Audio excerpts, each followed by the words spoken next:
Assalamualaikum warahmatullahi wabarakatuh. Bertemu lagi dengan aku Mil Umri dan masih di channel Mister Mili. Teman-teman, ini sudah rilis terkait dengan kisi-kisi materi dari formasi atau instansi yang teman-teman lamar, dan juga secara spesifik saya di video ini akan bahas terkait dengan apa saja kisi-kisi materi atau yang nanti akan diujikan dalam pelaksanaan tes SKB CAT khususnya untuk instansi Kemenkumham. Jadi silakan kalian simak videonya sampai selesai, dan juga nanti kita akan berikan latihan-latihan soal terkait dengan kisi-kisi tersebut. Tetapi sebelum itu teman-teman silakan bantu subscribe channel ini ya, dan juga bantu like, share jika kalian rasa video ini bermanfaat, dan kalian bisa cek beberapa playlist ataupun video-video terkait dengan psikotes latihan-latihan soal SKBCAT ada di YouTube saya. Kalian bisa cek dan scroll di YouTube saya, sudah banyak ya untuk teman-teman mempersiapkan dalam pelaksanaan tes SKB ataupun psikotes. Nah, ini teman-teman terkait dengan materi SKB CAT CPNS 2024 ini sudah keluar terkait dengan kisi-kisinya pada tanggal 4 November 2024 tentang materi pokok soal seleksi kompetensi bidang dengan CAT untuk seleksi pengadaan CPNS tahun anggaran 2024. Di sini banyak sekali kisi-kisi SKB CAT ya. Ini khusus untuk SKB CAT. Sesuai dengan instansi atau formasi yang kalian lamar, kalian bisa cek, kalian bisa download filenya ini. Sesuaikan dengan formasi dan instansi yang kalian lamar. Untuk file downloadnya kalian bisa klik link yang ada di deskripsi video ini, atau silakan kalian copy link ini, atau misal kalian ketik ulang di Google ya, atau di Safari, nanti akan muncul berupa drive atau link drive. Kalian bisa download terkait dengan materi-materinya ya, ataupun terkait dengan file ini. Dan juga nanti ada materi-materi terkait dengan tes SKB CAT khusus untuk Kemenkumham. Nah, dalam SKB CAT CPNS Kemenkumham khususnya untuk formasi penjaga tahanan dan pemeriksa keimigrasian, ini ya materi-materinya. Jadi ada pada nomor 197, nanti kalian bisa cek untuk pemeriksa keimigrasian. Ada kemampuan umum dan kemampuan khusus. Apa itu bedanya? Kemampuan umum ini artinya materi-materi umum. Jadi soal-soal SKB CAT-nya ini terkait dengan materi-materi umum. Kemudian kalau kemampuan khusus ini terkait dengan substansi dari formasi yang kalian lamar. Jadi materi-materi khusus ini artinya materi-materi yang berkaitan dengan pemeriksa keimigrasian pemula atau berkaitan dengan formasi yang teman-teman lamar. Jadi kalian harus tahu ya bedanya. Nah, kalau kemampuan umum ini seperti pengetahuan umum. Nah, ini pengetahuan umum ini luas ya, bisa PPKN, geografi, kemudian IPS, IPA. Jadi ataupun terkait dengan isu-isu terkini. Jadi umum. Nah, ini sangat luas sekali karena inilah yang agak sedikit susah kita prediksi soal-soal seperti apa. Karena ini merupakan pengetahuan umum. Dan yang kedua adalah peraturan keimigrasian. Nah, tentu kalian bisa cari, cek ya terkait dengan peraturan keimigrasian, atau kalian bisa download Undang-Undang Nomor 6 Tahun 2011 tentang keimigrasian. Nah, ini sebenarnya sudah lengkap di sini ada ya. Dan kalau kemampuan khususnya ini ya terkait dengan pengetahuan umum tentang keimigrasian pastinya. Peraturan keimigrasian ini bisa mengacu ke sini atau Permenpan ya. Kemudian peraturan intelijensi keimigrasian, izin tinggal, kerjasama lalu lintas keimigrasian, pengawasan penindakan keimigrasian, sistem teknologi informasi keimigrasian. Nah, ini sebenarnya ada termuat di sini ya, di Undang-Undang Nomor 6 Tahun 2011 tentang keimigrasian, atau teman-teman bisa cek juga beberapa peraturan-peraturan yang berkaitan dengan imigrasi. Sebenarnya di Google banyak, kalian bisa cek dan kalian bisa baca. Nah, kalau untuk penjaga tahanan ada di nomor 346 ya, ini penjaga tahanan. Kemampuan umumnya ini lebih detail ya, lebih spesifik. Ada tentang Undang-Undang 1945, jadi kalian pelajari tentang undang-undang, nggak tahu ya, entah itu pembukaan, entah itu pasal-pasal, entah itu implementasi undang-undang soalnya. Kemudian tentang Undang-Undang HAM, Hak Asasi Manusia, setidaknya ada 2 pasal nanti, ataupun 2 peraturan. Kemudian ada undang-undang tentang manajemen ASN atau ASN ini yang terbaru ya, ini yang terbaru. Nanti akan kita bahas. Nah, kalau kemampuan khususnya ini sesuai dengan formasi penjaga tahanan materinya. Ada Undang-Undang Pemasyarakatan, KUHP, KUHAP, Permenkumham, Tata Tertib Lapas Darutan, Permenkumham Pengawasan Lapas Darutan, Permenpan JF Pengaman Pemasyarakatan, dan yang kedua tentang narkotika ya, Undang-Undang Narkotika, dan Inpres atau Instruksi Presiden nomor 2 tahun 2020 tentang Rencana Aksi Nasional P4GN tahun 2020-2024. Nah, inilah materi-materi yang nanti kalian akan diujikan atau yang akan kalian dapatkan nanti pada saat tes SKB penjaga tahanan atau pemeriksa keimigrasian. Jadi kalian bisa sesuaikan ya. Nah, yang jadi pertanyaan teman-teman, apakah soal-soal nanti terkait dengan peraturan-peraturan? Belum tentu. Bisa saja implementasinya, bisa saja pengertian ya, atau bisa saja ya tentang aturan-aturannya juga ya, pasal-pasalnya juga, penjelasan penjabaran pasal-pasalnya. Nah, jadi tidak serta-merta soal tersebut tentang menjelaskan tentang pasal-pasal saja ya. Nah, kemudian untuk SKB CAT ini materinya berbeda dengan SKD ya. Kalau SKD lebih kepada penalaran, tapi SKB ini rata-rata kebanyakan soalnya adalah hafalan. Jadi kalian memang harus paham setidaknya atau mengambil kata kuncinya ya, setidaknya dari materi-materi ini agar nantinya teman-teman saat menemukan soalnya ya karena ini kebanyakan sistemnya hafalan ya kalian sedikitnya kalau ada kata kuncinya ya kalian bisa hubungkan atau kait-kaitkan saja ya. Nah, kemudian saya akan lebih spesifik lagi bahas tentang materi SKB CAT CPNS Penjaga Tahanan. Ini untuk yang kemampuan umum. Yang pertama ini saya bahas ya, kemampuan umum. Nah, kemampuan umum ini ada Undang-Undang 1945, Undang-Undang HAM, dan Undang-Undang ASN. Undang-Undang 1945 ini ya tentu dari pembukaan ya, dan kemudian pasal-pasal. Nanti untuk file-filenya ini sudah saya letakkan linknya ada di deskripsi video ini. Silakan kalian klik untuk download file-filenya ya atau peraturan-peraturannya. Silakan kalian baca, silakan kalian pelajari. Yang pertama Undang-Undang 1945 sudah ada filenya. Kemudian Undang-Undang HAM. Undang-Undang HAM ini setidaknya ada dua yang digunakan ya. Ada Undang-Undang Nomor 39 tahun 1999 tentang hak asasi manusia ini ya. Nanti kalian bisa download filenya sudah saya letakkan di deskripsi video ini. Kemudian ada undang-undang ini ya tentang peraturan Menteri Hukum dan Hak Asasi Manusia atau Permenkumham nomor 32 tahun 2016 tentang pelayanan komunikasi masyarakat terhadap permasalahan hak asasi manusia. Ini yang kedua. Ini tentang HAM. Undang-undang ASN ini yang terbaru ya. Ini yang terbaru Undang-Undang ASN. UASN ini. Nah, nomor 20 tahun 2023 tentang aparatur sipil negara. Ini perlu kalian pelajari juga. Nah, inilah 3 materi 4 ya, undang-undang ya. Undang-undang Undang-Undang HAM dan kemudian Undang ASN. Jadi ada 4 materi, Undang-Undang HAM ada 2, Undang-Undang 1945 1, Undang-Undang ASN 1 ya. Jadi 4 materi ini yang nanti akan kalian pelajari untuk pelaksanaan tes SKB CAT. Nah, dalam Undang-Undang 1945 ini secara spesifik kalian harus tekankan juga mempelajari tentang HAM ya. Ada pada pasal 28. Jadi Undang-Undang 1945 tentang HAM itu pasal 28 ya tentang HAM. Kalau nggak salah dari pasal 28A sampai dengan 28G ya atau lebih, saya lupa. Nanti kita cek, ada soalnya saya buat latihan ya. Nah, lebih saya tekankan teman-teman pelajari tentang ini karena ini ada menyangkut tentang HAM juga ya untuk Undang-Undang 1945. Tapi pasal-pasal yang lainnya juga kalian harus pelajari juga. Oke. Nah, kemudian untuk file materi SKB CAT penjaga tahanan khusus. Nah, kemampuan khusus yang pertama ini tentang Undang-Undang Pemasyarakatan. Ini ya, Undang-Undang Nomor 22 tahun 2022, filenya sudah saya letakkan juga, silahkan kalian download.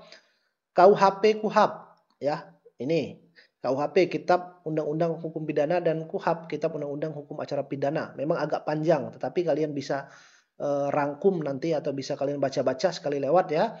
Agar kalian sedikitnya bisa paham inti-intinya tentang KUHAP dan KUHP ini. Sudah saya letakkan juga di deskripsi video ini linknya, silahkan kalian download. Kemudian Permenkumham tata tertib lembaga pemasyarakatan ya.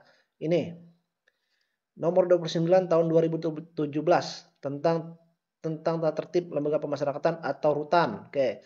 Kemudian Permenkumham pengamanan lapas dan rutan. Ini ya. Penyelenggaraan keamanan ketertiban pada satuan kerja pemasyarakatan dan rutan. Ini tentang Permenkumham pengamanan lapas dan rutan. Oke. Kemudian ada juga tentang Permenpan RB ya, peraturan Menteri Pemberdayaan Aparatur Sipil Negara dan Reformasi Birokrasi tentang jabatan fungsional pengaman pemasyarakatan. Ini ya. Nah, materinya sudah saya letakkan juga di deskripsi video, silakan kalian download. Nah, ini untuk yang pertama kemampuan khusus. Yang kedua, kemampuan khususnya ada Undang-Undang Narkotika nomor 35 tahun 2019 dengan tahun 2009 ya. Kemudian Inpres, Instruksi Presiden nomor 2 tahun 2020. Sudah saya letakkan deskripsi video ini juga, silahkan kalian download filenya, silahkan kalian pelajari. Oke, yang pastinya kalian jangan sia-siakan kesempatan, mumpung masih ada waktu untuk belajar, kalian baca-baca dan latihan sebanyak mungkin. Dan tentunya nanti ke depan saya akan buat latihan-latihan soal sebanyak-banyaknya yang tentunya saya mampu buat ya. Dan juga tryout-nya juga sudah tersedia. Ini silakan yang mau beli, silakan klik link di deskripsi video ini atau bisa klik link di bio Instagram saya atau cek postingan Instagram saya. Ini tryout untuk TO untuk formasi penjaga tahanan sudah tersedia ya. Oke. Penjaga tahanan Kemenkumham. Nah, Kemenkumham sudah tersedia, silakan kalian bisa beli ya. Dan untuk instansi lain pemeriksa keimigrasian nanti sedang dipersiapkan, nanti kalau rilis saya akan posting juga ya. Nah, ini yang mau beli jangan lupa dapat potongan harga 15.000 dengan masukkan kode voucher saat pembelian di sini nanti. Milih L-nya double, milih CPNS, ini paketnya dapat 5 paket tryout ya. Kemudian cara belinya kalian klik link di sini atau klik link di deskripsi video ini, buat akun, kemudian pilih menu beli paket, kemudian kalian scroll ke bawah beli paket yang ini ya, beli paket penjaga tahanan Kemenkumham, sudah ada namanya. Kalian nanti masukkan kode vouchernya, kemudian kalian lakukan pembayaran dan lihat pada paket SKB, nanti di sana akan muncul terkait dengan paket yang sudah teman-teman beli. Oke, jadi klik pada SKB tadi ya, sudah beli paket, klik pada SKB, nanti kalian bisa cek di paket ini ya, cek paket Kemenkumham. Nah, silakan kalian bisa beli dan tentunya jangan lupa masukkan kode vouchernya. Baik, kita latihan ya, saya berikan kurang lebih ada 10 soal, silakan kalian bisa simak. Dan juga saran saya jangan skip videonya karena setiap materi ini atau setiap soal ini akan saya berikan ya langsung pengetahuan materi atau jawaban yang mungkin ada kaitannya dengan ini. Siapa tahu ya mungkin soalnya tidak mirip seperti ini, tapi setidaknya ada hubungan terkait dengan soal-soal yang saya berikan ini. Oke, teman-teman. Yang pertama, tata urutan perundang-undangan yang tertinggi ketiga di Indonesia adalah ini terkait dengan KUHP ya. KUHP, KUHP ini berhubungan juga tentang tata urutan perundang-undangan tertinggi. Apa tata urutan perundangan tertinggi ketiga di Indonesia? Oke. Yang pertama saya kasih clue terlebih dahulu adalah Undang-Undang 1945. Ini yang pertama. Oke. Yang kedua mana? Yang kedua adalah di sini nggak ada ya yang kedua. Yang ketiga, yang ketiga yang mana nih? Oke. Jawaban yang benar adalah jawaban yang D. Kita lihat. Hierarki peraturan perundang-undangan. Yang pertama Undang-Undang 1945, kedua TAP MPR ya. Ketiga, undang-undang dan peraturan pengganti undang-undang. Ini undang-undang dan peraturan pengganti undang-undang sebenarnya sejajar ya, sejajar. Bedanya apa? Peraturan pengganti undang-undang ini dibuat karena ada hal yang mendesak. Contohnya seperti COVID kemarin kan mendesak.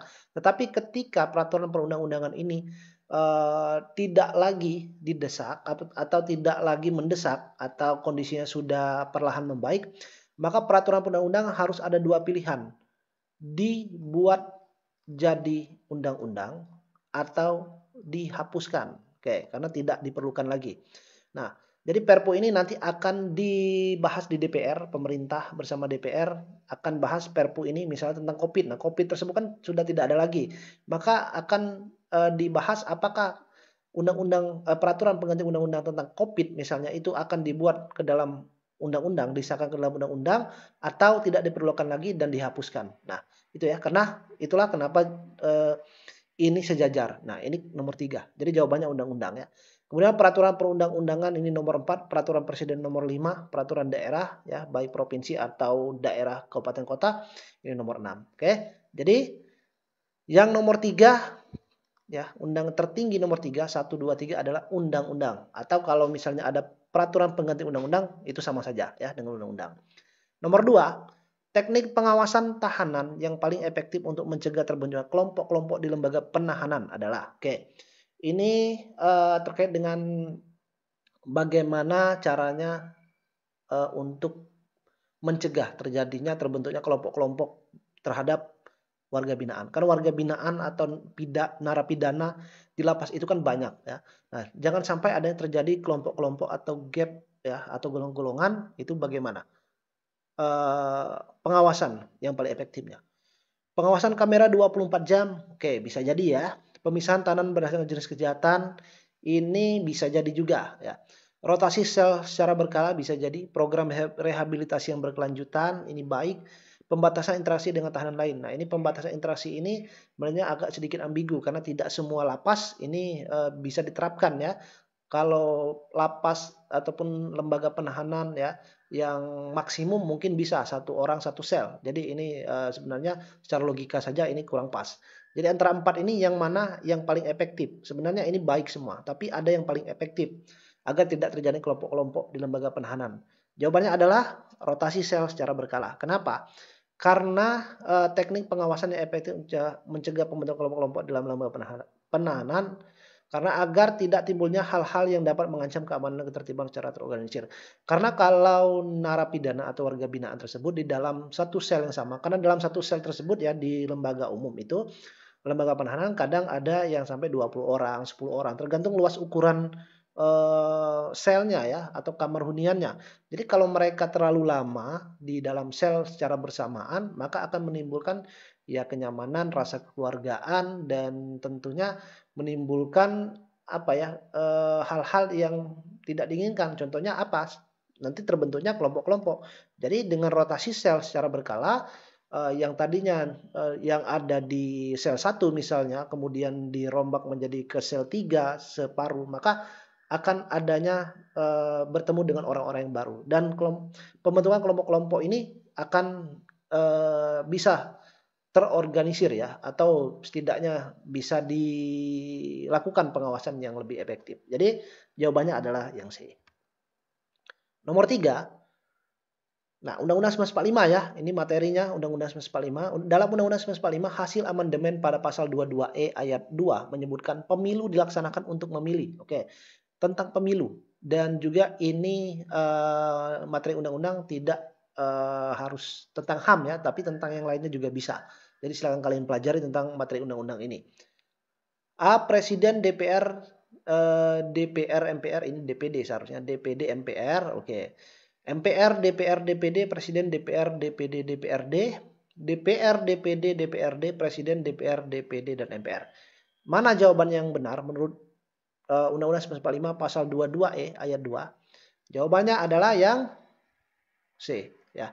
Presiden, DPR, DPD dan DPRD. Kenapa MPR tidak? Ya, yang ada kata MPR langsung coret. Jadi MPR itu bukan dipilih oleh rakyat, tapi anggota MPR ini gabungan dari anggota DPR dan DPD ya.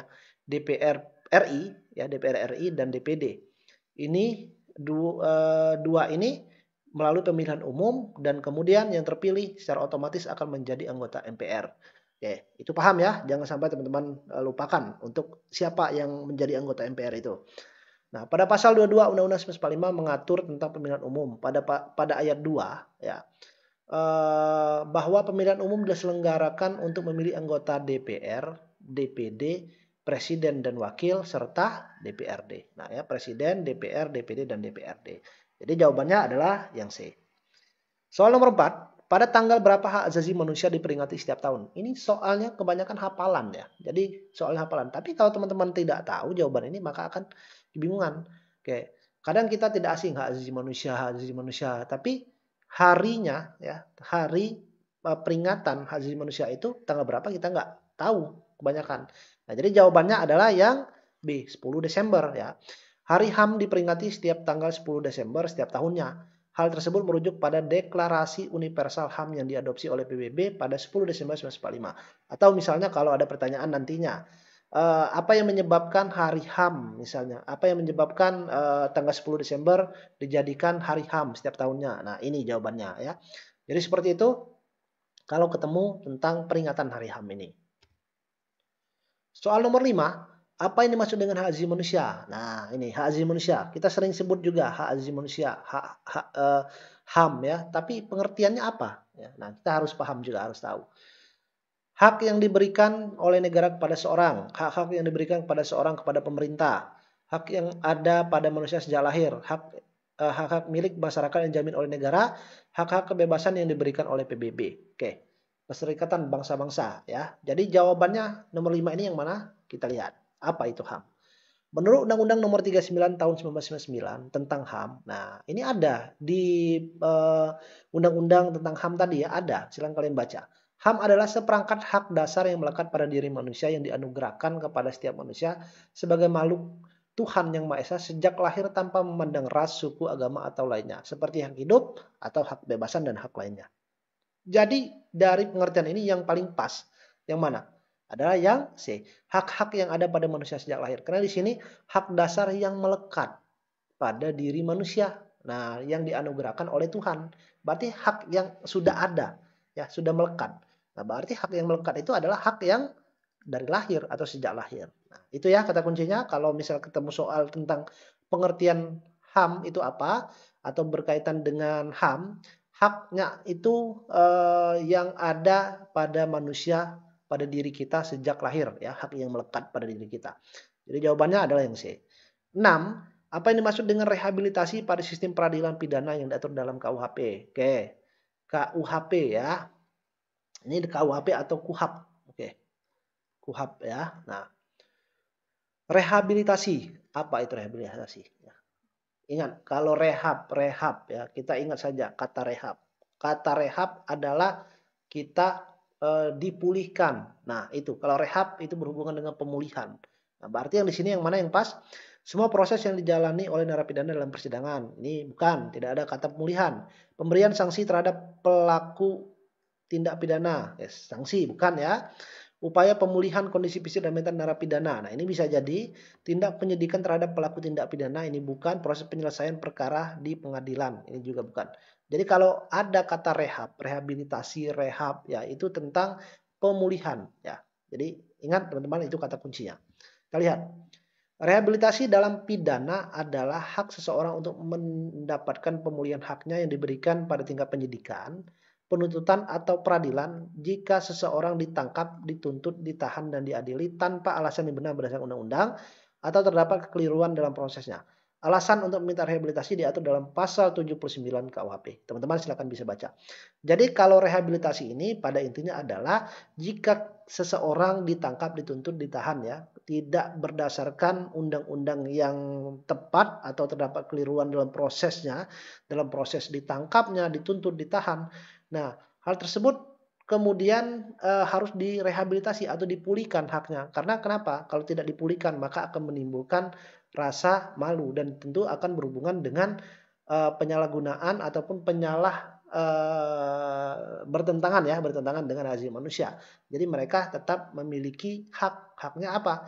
Haknya untuk mendapatkan pemulihan dengan rehabilitasi ini. Karena dia ditangkap, dituntut tidak sesuai dengan undang-undang atau terdapat kekeliruan, atau misalnya kalau teman-teman yang dengar kasus yang kemarin ya, misalnya orang yang ditangkap kemudian ternyata dia salah tangkap, telah dihukum penjara selama misalnya 2 tahun, tetapi diajukan banding di sidang ulang ternyata tidak bersalah. Nah, orang tersebut atau narapidana tersebut harus direhabilitasi, dipulihkan haknya. Nah, bisa dengan cara pembayaran, penggantian ya, atau dalam istilahnya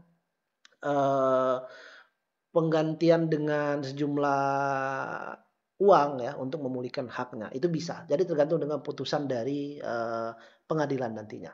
Oke, itu ya untuk rehabilitasi.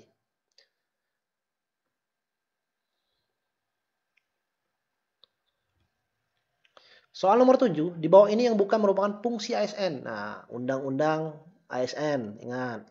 Menurut Undang-Undang nomor 20 tahun 2023 tentang ASN. Oke. Yang bukan merupakan fungsi ASN. ASN itu ada dua, ingat. PNS dan P3K. Ini dua orang ini masuk dalam kategori ASN. Aparatur sipil negara. A. Pelaksana kebijakan publik, perekat dan persatuan bangsa, abdi negara, pelayan publik, mempererat persatuan. Oke, yang bukan yang mana menurut Undang-Undang Nomor 20 Tahun 2003. Kita baca dulu. Fungsi ASN diatur dalam pasal 10 Undang-Undang Nomor 23 Tahun 2023 tentang aparatur sipil negara ASN, yaitu pelaksanaan kebijakan publik. Ini benar. Pelayanan publik. Benar.